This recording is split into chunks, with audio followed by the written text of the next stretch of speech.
Hi friends, Assalamu alaikum wa rahmatullah.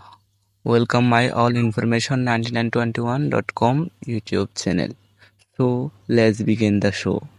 যখন তোমরা একাদশ ভর্তির জন্য অনলাইন আবেদন করবা তখন তোমাদের সামনে ঠিক এরকম একটা লিস্ট তৈরি করতে হবে, যে লিস্টের 1 থেকে 10 পর্যন্ত তুমি যে কলেজগুলো রাখবা সেখান থেকে তোমাকে চয়েস করা হবে। এখন অনেকে এই প্রায়োরিটি লিস্টটা তৈরি করতে পারে না, আজকে আমি তোমাদেরকে দিব এই প্রায়োরিটি লিস্টটা তুমি কীভাবে তৈরি করবে সেটা নিয়ে। 1 নম্বরে কোন কলেজ রাখবা, 2 নম্বরে কোন কলেজ রাখবা, 3 নম্বরে কোন কলেজ রাখবা, 4 নম্বরে কোনটা রাখবা, 5 নম্বরে কোনটা, 6, 7, 8, 9, 10 কোনটা কখন কী রাখবা আমরা নিয়ে এটা নিয়ে একটু কথা বলবো। কারণ দেখো এটা খুবই গুরুত্বপূর্ণ একটা বিষয়।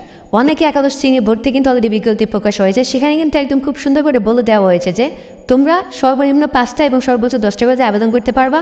তোমাদের রেজাল্টের উপর ভিত্তি করে এই বৃত্তিটা তোমাদের একাদশ ভর্তি কার্যক্রম পরিচালনা করা হবে এবং 150 টাকা, যে দেখতে পাচ্ছ 150 টাকা তোমাদের ফি নেওয়া হবে এবং এখানে তোমাদের মেধা কোট এবং পছন্দক্রমের ভিত্তিতে মূল্য নিবে। এই যে পছন্দক্রম এই শব্দটা হচ্ছে প্রায়োরিটি লিস্ট তৈরি করার ক্ষেত্রে। দেখো এখানে কিন্তু আমি গত বছরটা তালিকা তোমাদেরকে দেখাচ্ছি, দেখতে পাচ্ছ এই যে প্রায়োরিটি, এই যে দেখতে পাচ্ছ 1, 2, 3, 4, 5, 6 এবং আমি এখানে কোন কোর্স থেকে 1 রেখেছি, কোন কোর্স থেকে 2 রেখেছি, তাদের বিষয়টা আগে বুঝতে হবে। সো আমি তোমাদেরকে একটু বিষয়টা হেল্প করছি যে প্রায়োরিটি লিস্ট এক্স্যাক্টলি তোমরা কীভাবে কি তৈরি করতে পারো। সো প্রথমত তুমি তোমার মোবাইলের একটা নোটপ্যাড নিয়ে নিবা অথবা মেসেঞ্জারে কাউকে একটা কোনো জায়গাটা লিখে ফেলবা যে তুমি 1 নম্বরে কোন কোর্স থেকে রাখতে চাও, 2 নম্বরে কোন কোর্স থেকে রাখতে চাও।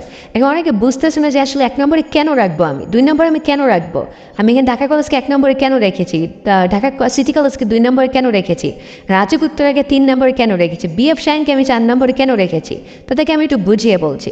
তোমরা যখন আবেদন করবে এখানে কিন্তু বলা হয়েছে যে মেধা, কোটা এবং পছন্দক্রম এই 3টা ব্যাপার। সো মেধা এবং কোটা তো তোমার হাতে নাই, কেমন, কিন্তু পছন্দক্রমটা তোমার হাতে আছে। আমরাই যে অ্যাপ্লাই করেছি এখানে যে কলেজটাকে আমি 1 নম্বরে রেখেছি বা এখান থেকে বুঝো যখন আমি এই সেম জিনিসটা আমি অ্যাপ্লাই করেছি, তো এখানে আমি যে কলেজটাকে 1 নম্বরে রেখেছি ঢাকা কলেজ, এই আমার আবেদনটা প্রথমেই যাবে কার কাছে, ঢাকা কলেজের কাছে। 10টা আমি আবেদন করব কিন্তু আগে ফার্স্ট যাবে এটা ঢাকা কলেজের কাছে। ঢাকা কলেজ দেখতে পারবে আমার নাম হচ্ছে শোভন, আমার জিপিএ এত রয়েছে, ওকে, এই জিনিসে ঢাকা কলেজ দেখবে এবং ঢাকা কলেজ দেখবে তাদের সিট আছে মোটামুটি 900। তখন ঢাকা কলেজ কী করবে, আমার এই জিপিএতে বা আমার এই মার্কটা দেখার পরে ঢাকা কলেজ আমাকে ডিসাইড করবে যে আমাকে কি নিবে কি নিবে না। যদি ঢাকা কলেজ আমাকে নিয়ে নেয়, গ্রিন সিগন্যাল দিয়ে দেয়, আমাকে যদি টিক মার্ক দিয়ে দেয়, তাহলে বাকি যে 9টা কলেজ ওদের কাছে আমার আর আবেদন যাবেই না। কথা বুঝছো, আমাকে ঢাকা কলেজের থেকেই আমাকে ঢাকা কলেজে থেকে যেতে হবে। কেন আমি ঢাকা কলেজকে 1 নম্বর রাখছি, সো বুঝতে পারছো যে তোমার প্রায়োরিটি লিস্টে 1 নম্বরে যে কলেজটা রাখবে সে কতটা ক্ষমতার অধিকারী হতে যাচ্ছে। সে জায়গায় কিন্তু পিছনে সবগুলো কি ব্রেক করে দিতে পারে। সেই জায়গায় তুমি 1 নম্বরে যে কলেজটা রাখবে সেটা সবচেয়ে তোমার পছন্দের হইতে হবে, তোমার রেজাল্টের সাথে সামঞ্জস্যপূর্ণ। এখন ঢাকা কলেজে আমার কোনো কারণে আমাকে নিল না, ঢাকা কলেজ কোনো কারণে আমাকে নিল না, তারা আমার জিপিএ যেটা আছে যে সে জিপিএতে তারা স্যাটিসফাইড না, তাদের কাছে এর থেকে ভালো স্টুডেন্ট আছে, তখন ঢাকা কলেজ আমাকে কী করলো, আমাকে ক্রস চিহ্ন দিয়ে দিল। ঢাকা কলেজ আমাকে সিম্পলভাবে ক্রস করে দিল যে না আমি তোমাকে নিব না। তখন আমার আবেদনটা যাবে কার কাছে জানো, ঢাকা সিটি কলেজের কাছে। সিটি কলেজ আবার সেই একইভাবে আমার জিপিএরা দেখলো, তারা তাদের সব কিছু মিলিয়ে দেখলো যে আমাকে নেওয়া যায় কিনা, শোভনকে নেওয়া যায় কিনা। সিটি কলেজ দেখলো কি শোভনকে নেওয়ার ইচ্ছা তাদের নাই বা তাদের মতো করে মিলছে না শোভন, তখন তো আবার বাদ দিয়ে দিল। তখন যারা গেল রাজক উত্তরা মডেল কলেজের কাছে, রাজক উত্তরা মডেল কলেজ আমাকে নিয়ে নিল। যদি আমাকে নিয়ে নেয় তাহলে কিন্তু আবার যেই যে নিচের যেগুলো আছে সেগুলো কিন্তু আর কাজ করবে না, তাদের কাছে আমার আবেদন আর যাবে না। তখন আবেদন থাকবে শুধুমাত্র রাজক উত্তরা মডেল কলেজের কাছে। এবং এখানে কিন্তু একটা মাইগ্রেশনের চাপটা রয়েছে, সেটা হচ্ছে আমার ঢাকা সিটি কলেজ এবং ঢাকা কলেজের জন্য মাইগ্রেশন অন হয়ে যাবে যদি আমি রাজক উত্তরা মডেল কলেজে নিশ্চয়ন কনফার্ম করি। সেই জায়গায় তোমরা এই যে 1, 2, 3 নম্বর বা 4 নম্বর বা 5 নম্বর যে কলেজ রাখবা সেটা অত্যন্ত গুরুত্বপূর্ণ। এখন প্রশ্ন এসেছে তাহলে ভাই আমি কি করবো, আমার ক্ষেত্রে আমার তো একটা কলেজ পছন্দ, আমি তো একটা কলেজে ভর্তি হইতে চাই, এক্ষেত্রে আমি কি করব। তুমি যে কলেজে ভর্তি হতে চাও সেই কলেজ তুমি 1 নম্বরে রাখবা, ব্যাস ইনাফ, এখানে একটা সলভ হইল। এখন বলো ভাই বাকি 4টা তো পূরণ করতে হবে না, তো অ্যাপ্লাই করতে পারছি না। আমি বলতে তাহলে তুমি একদম টপ লেভেলে 4টা কলেজ রেখে দাও, যে কলেজ এই কলেজটার থেকে আরও ভালো মানের, যাতে তোমাকে তারা না নেয়। কারণ দেখা গেল কি তুমি এখানে ঢাকা কলেজ বা তুমি যে কলেজ থেকে 1 নম্বর রাখলে সে তোমাকে নিবে, সে বলেছে তুমি অ্যাপ্লাই করো অনলাইনে আমরা তোমাকে নিয়ে নিব, তাহলে ঠিক আছে, ওকে, তুমি সে কলেজটা 1 নম্বর রেখে বাকি 4টা অনেক ভালো লেভেলে কলেজ অ্যাপ্লাই করো। তাহলে ও যদি কোনো কারণে রিজেক্ট পায় তাহলে তুমি এই কলেজগুলোতে চান্স যদি পেয়ে যাও তো ভালো, না পাইলে নাই। ঠিক আছে, তুমি আবার সেকেন্ড পর্যায়ে অ্যাপ্লাই করবা। কিন্তু তোমাদের যদি একাধিক অপশন থাকে বা তুমি যদি না জানো যে আসলে আমি কোথায় ভর্তি হবো আমি জানি না, তারপর আমি দেখি, সেক্ষেত্রে তুমি 1 নম্বরে যে কলেজটা রাখবে সেটা অবশ্যই তোমার প্রায়োরিটির 1 নম্বরে থাকছে। সো অবশ্যই সেই কলেজে যেন তোমার সাথে সামঞ্জস্যপূর্ণ হয়, তোমার যোগ্যতার সাথে, সেখানে আসল সংখ্যা যেন বেশি হয়, আবার সেটা যদি তোমার কাছাকাছি হয়, সব কিছু অ্যাডভান্টেজ যেন থাকে। 2 নম্বর যেটা রাখবে সেটা লাগে একটু কম গুরুত্বপূর্ণ হোক, বাট সেটা যেন তোমার পছন্দের হয়। 3 নম্বরটাও পছন্দের হইতে হবে, 4 নম্বর 5 নম্বর যতগুলো রাখবে পছন্দের হইতে হবে। কারণ যে কোনো কলেজে কিন্তু চলে আসতে পারে, তোমাকে কিন্তু সে কলেজে ভর্তির মতো মন মানসিকতা রাখতে হতে পারে। কারণ এই যে লিস্টটা তুমি তৈরি করতেছো। আমি গত বছর তোমাকে একটা উদাহরণ দেয়, গত বছর একটা স্টুডেন্ট সে কী করেছে জানো, সে 6 নম্বর একটা কলেজ দিয়েছে, 6 নম্বরটা কলেজ দিয়েছে, সে 6 নম্বর কলেজ চান্স পাইছে। এখন বলে ভাইয়া আমি 6 নম্বর কলেজে পড়বো না, আমি পড়বো 8 নম্বর কলেজে। আমি তখন বললাম যে তুমি 6 নম্বর কলেজে পড়বা না, তা তুমি ওটাকে 6 নম্বর কেন দিছো? আর 8 নম্বরে তুমি যেটা পড়বা সেটা তুমি 8 নম্বর কেন দিছো? তুমি যদি 8 নম্বরে পড়বো তাহলে 8 নম্বরটাকে তুমি দেবো 1 নম্বরে, তাই না?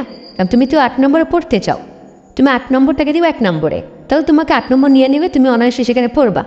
কয় ভাই আমার তখন মনে হয়েছিল যে আমি প্রথম দিক ওই কলেজে পড়বো, তাই আমি ওই কলেজ থেকে ফার্স্ট দিয়েছি, আবার এখন আসছে আমার 6 নম্বরে, কিন্তু আমি 6 নম্বরে পড়বো না, এখন আমি কি 8 নম্বরে আবার পড়তে পারবো? আমার অ্যান্সার হচ্ছে না, এরকম আর হয় না ভাইয়া। কেননা তোমার এখানে তোমার হাতে কোনো কিছু নাই, তুমি অ্যাপ্লাই করেছো, ফার্স্ট অফ অল ঢাকা এই প্রত্যেকটা কলেজ রিজেক্ট করেছে জন্য কিন্তু 6 নম্বর কাছে এসেছে, এবং 6 নম্বর অ্যাকসেপ্ট করেছে, তোমাকে নিয়ে নিছে।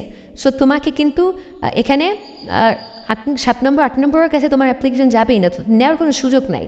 সেই জায়গায় তোমার পছন্দক্রমটা অবশ্যই বুঝতে হবে, তুমি অ্যাপ্লাই করার আগে বুঝে শুনে নিও যে আমার আসলে পছন্দক্রম ঠিক আছে কিনা, বা আমার কোনো সমস্যা আছে কিনা, বা আমার পরবর্তীতে ডিসিশন চেঞ্জ হবে কিনা। লাগলে ফ্যামিলির সাথে বসে নাও যে আমি আসলে কীভাবে পছন্দক্রমটা করবো, একে কারে রাখবো, 2-এ কারে রাখবো। একে জায়গায় রাখবো তার কিন্তু সবচেয়ে বেশি ক্ষমতা থাকবে, 2-এ জায়গায় থাকবে তার ক্ষমতা একটু কম 1-এর থেকে, 3-এর ক্ষমতা কিন্তু আর একটু কম, 4-এর ক্ষমতা আর একটু কম, এভাবে কমতে কমতে 10 পর্যন্ত আসবে। সেই বিষয়গুলো অনেক ইম্পর্টেন্ট যারা কলেজ চয়েসটা দিবা। আরেকটা ব্যাপার আমি তোমাদেরকে বারবার বলে রাখছি, তোমরা যখন কলেজ চয়েস দিবা তখন তোমরা ট্রাই করবা যে আমি যে অ্যাপ্লাইগুলো করছি তোমাকে 5টা কলেজ আমি আমার একদম খুব পছন্দের কলেজ রাখবো, ঠিক আছে, যেখানে আমি ভর্তি হবো নির্দ্বিধায় এবং টেনশন ছাড়া। কারণ কোনো একটা স্পেসিফিক কলেজের প্রতি লক হইও না তোমরা, বলো না যে আমি আমার এলাকার কাছাকাছি ওই কলেজ আমি ওইখানেই পড়বো, স্যার পড়বো না, এগুলো বলো না, তাহলে আর ভর্তিও হবে না ভাইয়া। কারণ এখানে সব কিছু অনলাইন কেন্দ্রিক, এখানে তুমি চাইলেই যা ইচ্ছা তাই করতে পারবা না। সো তোমাকে সেটাই করতে হবে যেটা কলেজ বলবে, বাট তুমি অ্যাপ্লাইটা তোমার হাতে। সো তুমি সবসময় চেষ্টা করবা যে সর্বোচ্চ অ্যাপ্লাই করার, 10টা অ্যাপ্লাই করার ট্রাই করবা। কোনো কারো কলেজ পছন্দ হইল, কলেজে চান্স পাইলে কিন্তু পছন্দ হইলো না, সেক্ষেত্রে তুমি আবার নতুন করে অ্যাপ্লাই করতে পারবা 2য় পর্যায়ে। সো প্যারা নেই, বাট এরকমভাবে তোমরা প্রায়োরিটি লিস্টটা তৈরি করবা, আমার মতো করে এরকম একটা তোমরা ছক করে নিয়ে নিবা, বা একটা কাগজে কলমে লিখে নিবা যে ওই কলেজের জিপিএ কত আছে, কত সিট আছে, এগুলো একটু দেখে নিবা। তারপর তুমি ডিসাইড করবে যে আসলে কোনটাকে 1-এ রাখবো, কোনটাকে 2-এ রাখবো, কোনটাকে 3-এ রাখবো, কোনটাকে 4-এ রাখবো, আমার বাসা থেকে কোনটা যাতায়াত খরচ কম, কোন জায়গায় টিচাররা ভালো, প্রাইভেট ভালো, আর রেজাল্ট ভালো, এগুলো সব অনুযায়ী তুমি একটা প্রায়োরিটি তৈরি করবে যে আমি 1-এ কারে রাখবো, 2-এ কারে রাখবো, 3-এ কারে রাখবো। তবে আবারও বলতেছি, কোনোভাবে স্পেসিফিক একটা কলেজের প্রতি মানে খুব লয়াল থাকবে না যে আমি ওইখানেই পড়বো, আমার হয়তো বন্ধু পড়ে, আমার বান্ধবী পড়ে, আমি ওইখানেই যাই ভর্তি হবো, এগুলো হয় না ভাই। এখন দেখা যায় স্কুল পর্যায়ে যা হয়েছে এখন অনেক বন্ধুত্ব ভেঙে যাবে, এখন ওই সবার সাথে পড়ালেখা হবে না, নতুন বন্ধু হবে। সেই জায়গায় কারো পিছনে ধরে বা ওরকমভাবে কেউ না করে তোমরা তোমাদের রেজাল্ট যেটা বলে সেভাবে অ্যাপ্লাই করো, আশা করি ভালো একটা কলেজ তোমরা পাবা। তারপর তোমাদের সামনে আরও অনেক বিষয় নিয়ে আমরা কথা বলবো, তাই আমাদের সাথে যুক্ত থাকো। হ্যাঁ, একটা কথা না বললে নয়, যদি আপনার ভিডিওটি ভালো লাগে এবং বিন্দুমাত্র উপকৃত হন দয়া করে লাইক দিন, এবং নতুন ভিডিওগুলির আপডেট পেতে চ্যানেলটি সাবস্ক্রাইব করে পাশে থাকুন। আর যদি অলরেডি সাবস্ক্রাইব করে থাকেন, থ্যাংক ইউ সো মাচ।